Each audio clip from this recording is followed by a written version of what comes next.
com algumas ideias força, uma série de 20 e poucas ideias força, em que todos, desde o comando da escola até o aluno, sabe, tem uma listinha de quais são essas ideias, para que ele não se esqueça para que ele está aqui.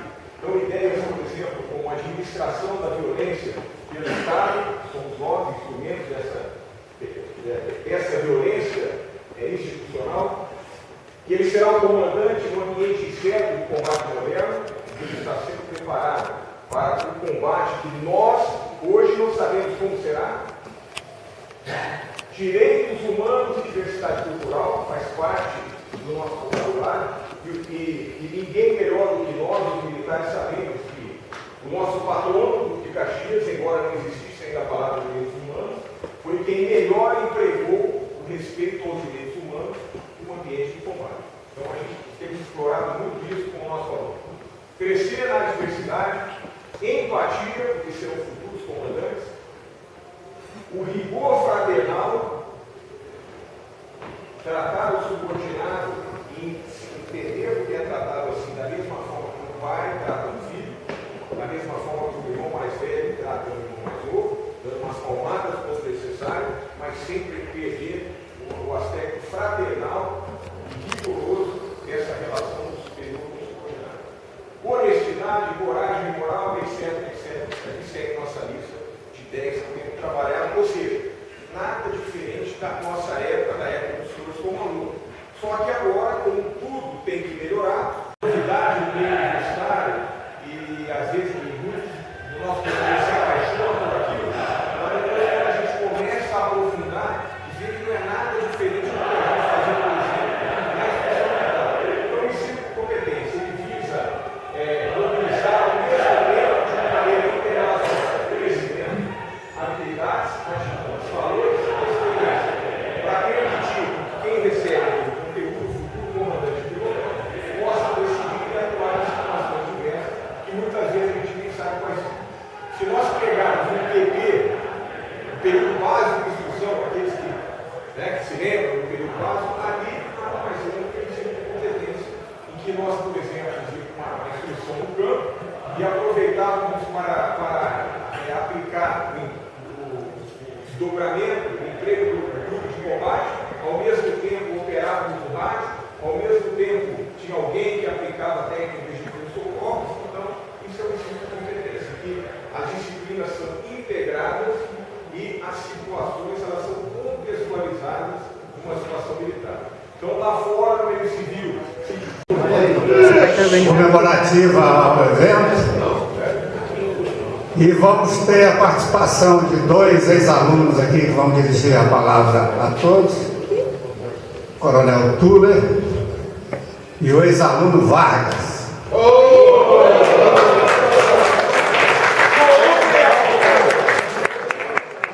Então eu vou chamar aqui o Tuller, que vai fazer uma saudação aqui.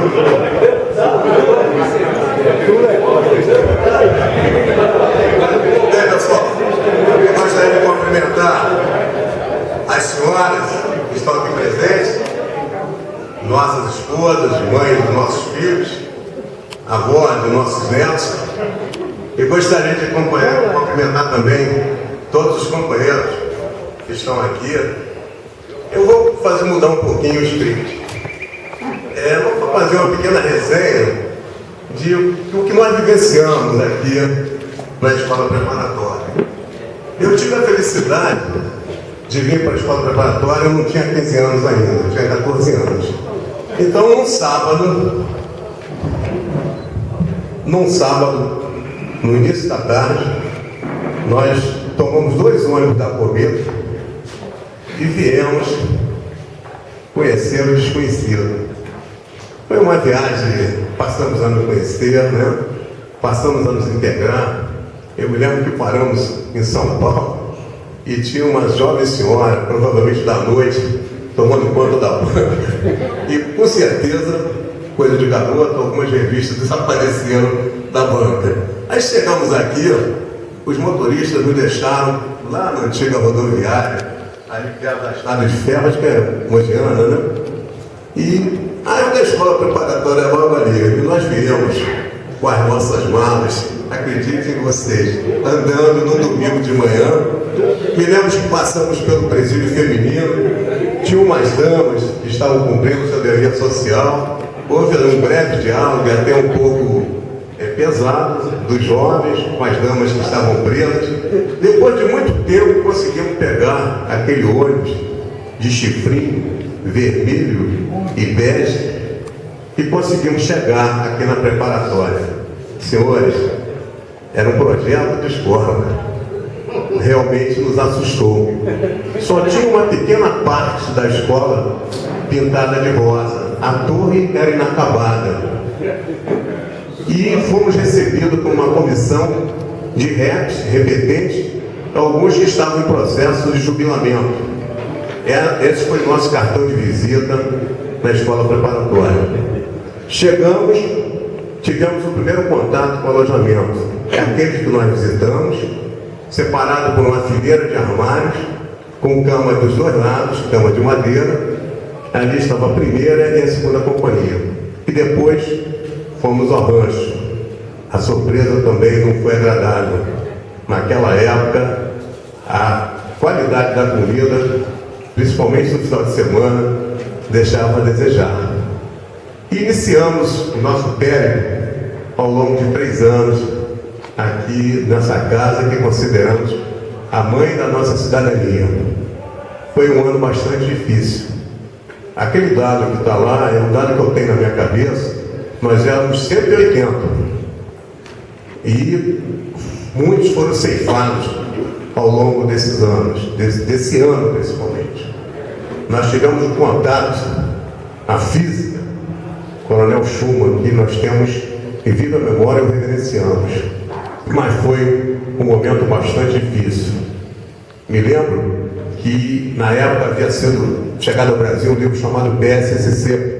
Eu não sei se vocês lembram, um livro vermelho, verde e azul. E tinha um detalhe, nós não podíamos chegar no alojamento antes da meia-noite, porque o terceiro ano ficava ali embaixo. Então era um filtro. E o terceiro ano era composto em parte por um pessoal que estava prestes a ser desligado nos colégios militares e tiveram como chance de vir para a MAN, aqui para a preparatória, fazer o terceiro ano. Então eram pessoas boas, mas eram extremamente trotistas. Naquela época o trote campeava aqui nas escolas. E nós tínhamos que ficar na sala de aula até próxima meia-noite. E como o Coronel Schumann morava em São Paulo, nós tínhamos que ir para os laboratórios, porque contavam conta. Então nós ficávamos até quase meia-noite lá fazendo experiência, não sei se vocês se lembram disso. E se voltasse antes, também ficava acordado. E ficava ou tomando chulipa, ou peitômetro, né? Pinguim, engraxando sapato e passando a farda dos veteranos. Aí voltávamos. Quando chegávamos no alojamento, muitas vezes as nossas roupas de cama estavam todas cheias de lona, né? Os armários estavam virados para a parede e era mais um tempo. Ou então a cama tinha mudado de lugar.